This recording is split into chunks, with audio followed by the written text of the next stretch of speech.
Well, the President's limousine now pulled up at the entrance there to Buckingham Palace, and any second now the Secret Service detail will open the back doors and allow President Biden and the First Lady Joe Biden out of that vehicle. They came here down after having visited the Palace of Westminster in that security bubble provided by the US Secret Service, that they will never allow their president to be guarded by any third state. So the UK is a third state in this case. It can provide, of course, the wider perimeter bubble as it's been doing and liaising with the Secret Service, but actually this cocoon around the president, there you can see from this side Joe Biden getting out, President Biden on the other side of that limousine coming round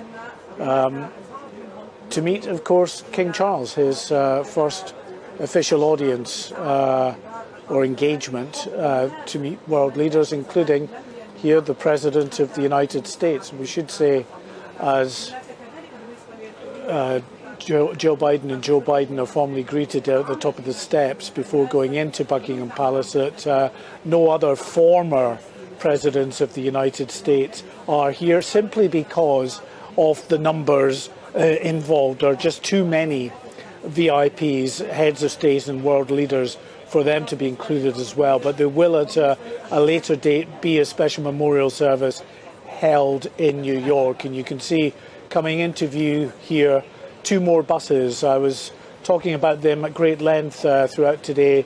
This is a process known as podding. Effectively, those world leaders who are amenable will be placed on board these buses. 4 buses that I can see at the moment, 2 in your shot. There's 2 behind. Now, they are very well guarded. There are police motorcycle units in front of them, police vehicles between them, and police motorcycles guarding them at the end as well. And in fact, further down the road, another bunch of buses, because, as I say, when you're talking about hundreds of individuals, how practically can you get them from A to B? And it really is through this process of having to, for want of a better word, just shove them on a bus and get them down towards Buckingham Palace. It might be a little undignified for some of those world leaders that are so used to being zipped about in their own nations and other nations in official motorcades, but this is the only way, practically speaking, to do that.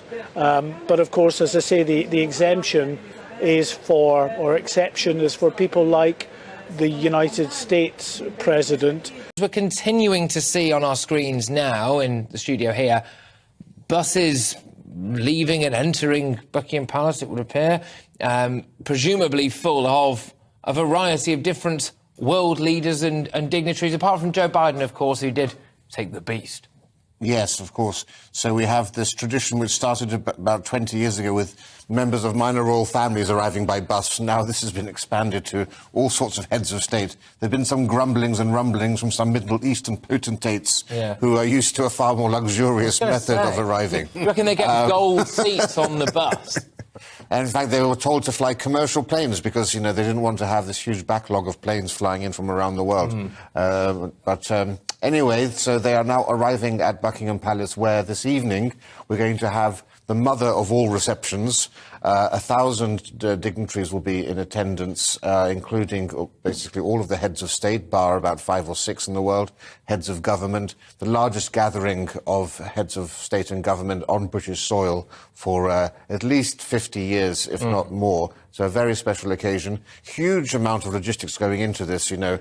Normally, one person in the royal household said this is like having 100 state visits at once. Normally they do around 2 a year, and now they're having to deal with all the protocol issues, who gets positioned where, how do you deal with it diplomatically, also with different countries who perhaps aren't on the best of relations, making sure that they're not seated anywhere near each other as well. It's an absolute nightmare, but we're very used to doing this, and the royal household is the best organisation. To see on our screens now.